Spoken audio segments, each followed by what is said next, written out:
This channel does not promote any violent, harmful, or illegal activities. All content provided by this channel is meant for an educational purpose only.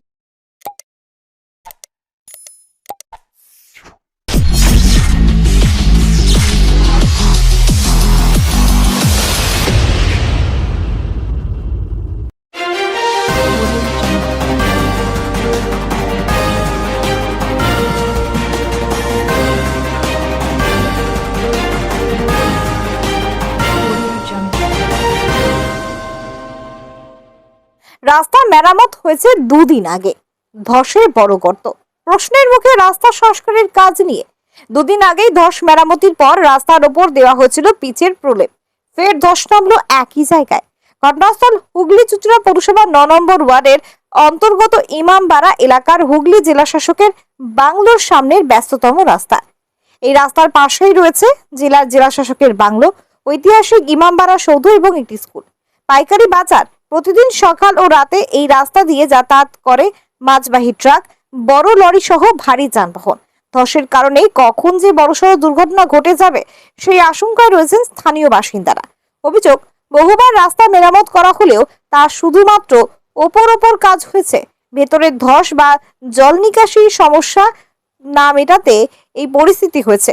গর্তের ভিতর ফোপরা হয়ে আছে। স্থানীয়দের ক্ষোভ, রাস্তা সংস্কারের পৌরসভা বারবার ব্যর্থ হচ্ছে, যার খেসারত দিতে হচ্ছে এলাকাবাসী ও পথ চলতি সাধারণ মানুষকে।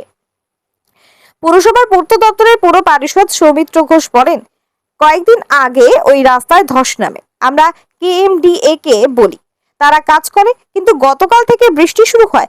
সেই বৃষ্টিতে ধস নেমে বড়সড় গর্ত তৈরি হয়। আমরা জানতে পেরে আজকে পৌরসভার ইঞ্জিনিয়ারকে পাঠিয়েছিলাম। ছবি তুলে কেএমডিএ দিয়ে চিফ ইঞ্জিনিয়ারকে পাঠানো হয়েছে। আমরাও চাইবো কেএমডিএ ভালোভাবে কাজ করুক, তাহলে যে কোনো সময় বড় দুর্ঘটনা হতে পারে। চুঁচুড়া থেকে আদির রিপোর্ট, আমার কলকাতা নিউজ।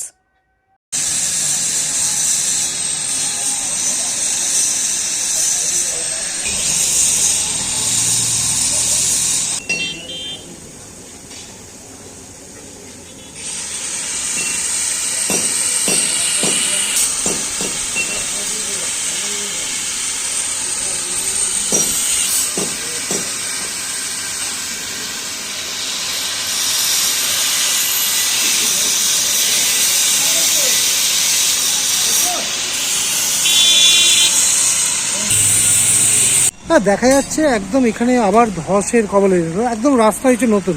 কি বলবেন? সামনে স্কুল আছে, বাচ্চারা যাওয়া আসা করে। কাল রাত্রিবেলা আমরা দেখলাম এটা, আমরা তাই ব্যারিকেডটা দিয়েছি। দুদিন আগে এটা যা অফ করে রিপেয়ারিং করে গেছে, ঠিকভাবে করিনি, তাই কালকে আমরা দেখে ওটাকে ব্যারিকেড দিলাম। দেখা যাচ্ছে তো অনেকটাই ভেতরে ঢুকে গেছে। ভেতরে তো ভালোভাবে কাজ করিনি না, যা অফ করে একটু চিপিং করে চলে গেছে। এখান থেকে তো মাছের গাড়ি, বিভিন্ন গাড়ি যায়। হ্যাঁ, অ্যাক্সিডেন্ট হতেই পারে, সেই কারণে আমরা ওইটা রাত্রিবেলা দিয়েছি ব্যারিকেড। সামনে তো এখানে জেলা শাসক ভবন, ডিএম বাংলো। হ্যাঁ, এখান থেকে জেলা শাসক যাওয়া আসা করে? যাওয়া আসা করে, খুব কম এই রাস্তাটা দিয়ে যাওয়া আসা করে। আর এখানে তো বাচ্চা কাচ্চা স্কুল যায়। হ্যাঁ, যখন তখন বিপদ হতে পারে। হ্যাঁ, বিপদ হতে পারে। হ্যাঁ, হতে পারে। কিছু কি চাইবেন আপনারা? আমরা চাই যে ওটা ভালোভাবে কাজটা করে ভেতর দিয়ে ভালো করে রাবিশ ফেলে, ওটা ভেতরে পুরো ফাঁপা হয়ে গেছে, ওরা ওপর দিয়ে কাজ করে চলে যাচ্ছে। যে আবার এখানে গর্ত হয়ে গেছে ধসের কবলে, কি বলবেন? এই তো কদিন আগে বানিয়ে দিয়ে গেল, তারপরে আবার সেই একই অবস্থা, গর্ত হয়ে গেছে। এখানে বড় বড় গাড়ি যায়, এই যে এত অসুবিধা হয়ে যাচ্ছে। সামনে তো একটা স্কুল রয়েছে। হ্যাঁ, সামনে স্কুল রয়েছে বড়, সামনে ডিস্ট্রিক্টের বাড়ি। তো দাদা, এখানে এই যে দেখা যাচ্ছে নতুন রাস্তাও হয়েছে, এই কদিন আগে 2-3 দিন হচ্ছে করে দিল। তো তারপরে আবার ধস নেমে গেল। কি কাজ হচ্ছে ওরাই জানে। তো কতদিন আগে এটা কাজ হয়েছিল? এটা খুব বেশি হলে 5 থেকে 6 দিন হয়েছে। 5-6 দিন পরে আবার ধস নেমে গেছে। পুরো একেবারে যেমনটা তেমন। কি চাইবেন আপনারা? আমরা কি চাইবো, কাজটা যাতে ভালোভাবে করে, সেটা একটা চাইবো। গত দুদিন আগে আমাদের যে চকবাজারের ওখানে ডিএম বাংলো আছে, ইমামবাড়া আছে, সেই রোডটায় একটা ধস নেমেছিল। সেই কাজটা ওখানে কেএমডিএর কাজ। ধস নামার পর আমরা পাবলিকের থেকে জানতে পেরে কেএমডিএর কাছে অভিযোগটা পাঠাই।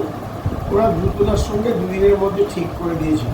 কিন্তু এই যে গতকাল থেকে বৃষ্টি চলছে, এই দুর্যোগে ঠিক সেই জায়গা পুনরায় আবার বেশ বড় সড়ো গর্ত দেখা দিয়েছে, ধস নেমেছে। আজকে আমরা জানতে পেরে আমাদের পৌরসভার ইঞ্জিনিয়ারদের পাঠিয়েছিলাম, তারাও ছবি সহ আমাদেরকে দিয়েছে।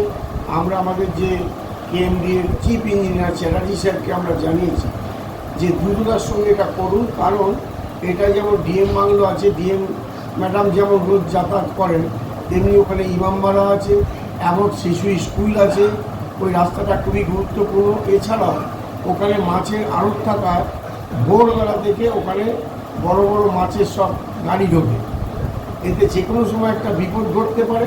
কিন্তু এইটার জন্য পৌরসভা তো কোনোভাবে দায়ী হতে পারে না, পৌরসভা দ্রুততার সঙ্গে কেএমডিকে বারবার জানাচ্ছে, কিন্তু অনেক সময় পাবলিক বুঝতেই পারে না কোনটা কেএমডিএর কাজ, কোনটা পৌরসভার কাজ। তা যাই হোক, আজকের যে ধস নেমেছে আমরা চ্যাটার্জি সাহেবকে জানানোতে কেএমডিএ দ্রুততার সঙ্গে ব্যবস্থা নিচ্ছে বলে জানিয়েছে। আমরাও চাইব কেএমডিএ ভালোভাবে কাজ করুক, রাস্তাঘাটের দিকে নজর দিক, নাহলে যে কোনো সময় মানুষের দুর্ঘটনা ঘটতে পারে। মানুষের পাশে থাকা আমাদের কর্তব্য, সে কী পৌরসভা কী কেএমডিএ, যাতে তারা ভালো কাজ করে, এটাই আমরা আশা করি।